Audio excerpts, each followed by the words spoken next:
everybody. My name is Jessica Brabble. I am the Graduate Research Assistant for the American Soldier Project, and this is the Student Professor segment for our celebration.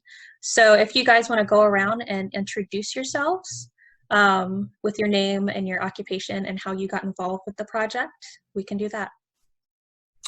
Oh yes, I'm Brad Nichols. I'm a visiting assistant professor here at Virginia Tech. I got involved in the American Soldier Project, I guess 3 years ago now, when I started teaching here and was scheduled for the World War II class and contacted Dr. Guitry about assignments he had used, and he mentioned the American Soldier Project, and it sounded like a really great idea. And ever since then, we've been sort of working together to, for the most part, to see what's the best way to incorporate the project into the classroom and sort of work out the logistics of having it as an assignment. That's been the bulk of my involvement with the project. I'm Peyton. I am an undergraduate student and I'm a history major. And I got involved with the American Soldier Project in Dr. Nichols' class. It was like really cool. I was not really I didn't really know what to expect for our final project. And then when I saw that it was transcribing these documents, I thought that was super awesome. Before his class, I had never really heard of it. I did work on a transcribing project in my intro to history class. But it was a collection that had been donated to Virginia Tech in special collections. It was the Joseph Ware letters. So I had transcribed some of those for a project in that class, but I thought it was really cool that the American Soldier Project has just a bunch of different letters, because the only time I had ever encountered any of that was the one guy, Joseph Ware's letters. So it was his story. But this was a bunch of different people, and you didn't necessarily get the whole story. You just got part of a letter or part of a form that they had filled out. So it was kind of cool to get all the different perspectives, and some were very just I'm good day, very minimal, but some were very in depth and just really deep and kind of sad, and you're reading them, and it was just really cool to see a bunch of different perspectives on it. So. I'll go. My name's Jonathan MacDonald. I was a graduate student at Virginia Tech. I finished in spring of 2017. I'm currently employed at the Folger Shakespeare Library, where I work on Before Farm to Table, Early Modern Foodways and Cultures, which is a Mellon-funded research initiative. And I'll be starting a PhD this fall. I got involved in the project, in the American Soldier Project, in fall of 2016 when I was a TA for Ed Guitry for the World War II Global History class. And I was also a TA the spring 2017 semester. And I believe that was the very first iteration of him using the American Soldier Project in a classroom setting. So I got to be the first TA to, design assignments and things around it. What did you learn from participating in this project? And also you can talk about if there's been a memorable transcription that you came across, or anything that surprised you when you were doing the transcriptions in terms of the content. When I saw that we were having this meeting, I went back and looked at the letters that I had transcribed, and I looked at my project that I had turned in, and because I knew that there was one letter that really just stood out to me, but I found it, and it was the very first letter that I transcribed, and the whole letter is super depressing, so sad. This guy is super emotional, saying how awful he's being treated, how no one in the government is competent enough to be making decisions over his life, and it just goes on and on and on. And I was oh, this is really bad. You get a sense of how horrible it could have been during the war. I could never have done that, and I couldn't have been out there fighting and stayed strong the whole time. And we we talked about this a lot in our class. Like, we remember this as the greatest generation, all these like strong men who went out and fought, and they are incredibly strong, and like, you know, but we remember them as like tough and everything. And it's hard to think of times when they were, you know, like vulnerable or like breaking down and stuff. And this letter was just completely, he was having the absolute worst time of his life. And when you think about war, you're like, yeah, of course it's the worst time in, you know, their life. Like, this is an awful situation, but they, you know, we remember them as these tough soldiers that just went out and, you know, won this war. But this, it was, the thing that stood out the most is he signed it 21 years old and a failure. And so to me, I'm 20, like, that's insane to think that he's having all of these, you know, situations in his life, and he's out fighting a war, and he's, you know, feeling so hurt and everything, and he's 21 years old. I was like, I'm sitting in college right now, you know, I live in my sorority house, you know, with all my friends around me reading this letter, and he was writing that from the front lines. Like, that's insane. So it's like amazing to me that we have this software that we can look at these letters and transcribe them all. And that one definitely stood out to me. And I remember showing my roommate, I was like, this is so crazy. Like, read this. She was like, I can't read that because, you know, the handwriting. But I said, I wrote it out. You can read it now. But that was definitely like the most memorable one for me.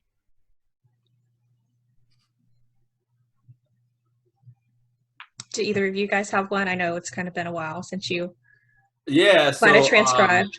My favorite, and I probably mentioned this in class, Peyton. My favorite response of all time, and I've done tons because I go on there and play around with it every so often.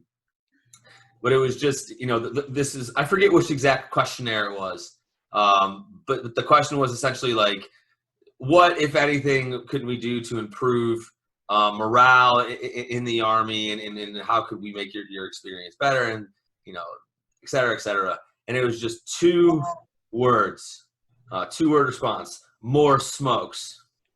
And even though, you know, this is obviously a very short and very sort of flippant response, I think it's revealing nonetheless of the practical concerns that these men had, in this case, getting cigarettes, but also that they approach these, in many cases, it is very, very sad and heartfelt in terms of their responses. But in many cases, I think one thing that's really useful, and this builds on what Peyton was saying, you get in a document like that, a response like that, you can see their sense of humor, which I think also is very important to humanizing these young soldiers, again, who have been sort of built up to mythic proportions in American culture, and for good reason. But nevertheless, I think it's really useful to kind of remember that, like you said, they're 19, 20, 21-year-old guys in most cases, just trying to survive, and not really fully, they didn't really fully understand what they were doing in the way we do now in retrospect. So that one short response, I think is the most memorable to me because it was funny, but also because I think it's very revealing about these young men. And I would say, in terms of what surprised me, I don't know if it surprised me, but more sort of fleshed out things that I already knew. So I'm not an Americanist. I'm trained as, my specialty is Nazi Germany.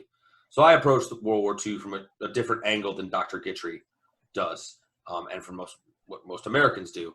So it was useful to get a window and broaden my perspective to the average American foot soldier, particularly in terms of things like race relations. There's a lot of really, and a lot of my students have commented on this, there's a lot of really incredibly vulgar racist remarks in a lot of these survey responses. And obviously, you know, it's not as if I thought the American Army was devoid of racism in World War II. Obviously, I knew that wasn't the case. But seeing these actual firsthand responses of it, that really drives the point home in a lot of ways. And again, from someone coming at this from a Europeanist perspective who approaches the war primarily from that angle, from that location, just more generally getting a richer sense of the thoughts and aspirations and fears of the average American foot soldier was really edifying for me, just as a scholar. Yeah, I have something to say about the European perspective and the racism that comes out in these. So remind me to say that if I don't. I learned a whole lot from this project. Just the fact that these survey responses exist at all is not something that I knew before I started work on this project. And the morale unit in the Army and all of these sorts of social scientific ways of like measuring morale and these concerns for war fighting during World War II. This was a complete revelation to me, and the fact that we like have access to these soldiers' thoughts and feelings that were being studied in these ways is just, yeah, mind-blowing, and I can't wait to look over everything when it's all done and, you know, in a state to look at. My biggest thing that I remember, and it's been a few years, that was totally new to me in reading these is sort of the amount of like regional identity and sectionalism that comes out, like soldiers from the South being stationed in the North, or soldiers from the North being stationed in the South, and these sorts of issues that are constantly griping about with, you know, they don't know how to treat someone from New York here in South Carolina or whatever, right? Stuff like that you see all the time. When we have this idea that the United States was a cohesive, united whole in the war. And maybe it was after the war, but, you know, these responses kind of make you think about that a lot. There was one response, and it was so jarring to me when I read it. When the student transcriber showed it to me, actually in class one day, it was so bizarre and jarring to me. I like grabbed Ed Gitry right then. And I was like, you have to like look at this. This is the craziest response I've ever seen. And it came from what I assume was like a very aggrieved white Southern soldier who went on a essentially a like racist and fascist tirade in his response, saying like, I don't understand why we're fighting the Germans. Really what we should have done is the South should have seceded, started a second civil war with Nazi help, and we should throw off the shackles of the Northern invader. Like, I was like shocked. I was totally shocked that they would write that, but also that that sentiment was prevalent enough that we would just come across it in one of these responses. Wow. Yeah. At the same time, though, you see, you know, I don't want to say it's all bleak or depressing or, you know, racist. There's a lot of people who are, obviously you can see the roots of things like the civil rights movement and these responses. You can see soldiers like grappling with like, why am I here fighting this war? You know, African-American soldiers, why am I fighting a war for a nation that isn't going to give me good opportunities when I come home? Those discourses are there, and those are really strong and powerful and, you know, heartening to read as well. Yeah, definitely. And then for our last kind of wrap-up question, we've kind of covered this again. What do you think the value is in having a project like this, that the end goal is to have all of these materials available for the public to use? So I think sort of on the level of involving the public in it, as well as disseminating this information online. I mean, in a general sense, I think it's just useful for the public to be able to engage with these kinds of events, particularly this event that looms so large in our identity as a nation, to be able to sort of go in and look at the nitty-gritty details of it. But I also think, and this fits into why it's so useful in the classroom, allowing people to take part in reproducing history, that history is something that they can participate in recreating, reconstructing for the sake of posterity. I think that is one of the most useful things about crowdsourcing initiatives like this in general, regardless of whether it's World War II or some other topic or some other source base. I think involving the public and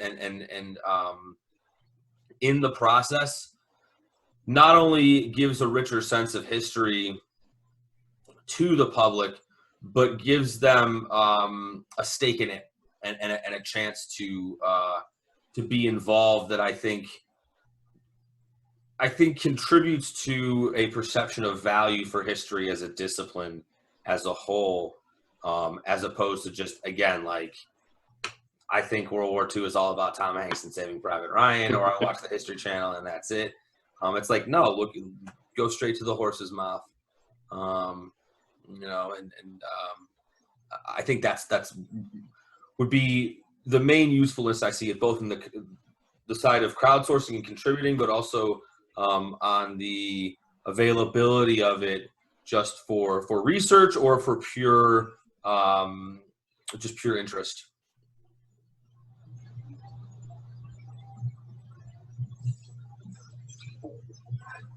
Yeah. Oh, you. No, you go ahead. Okay.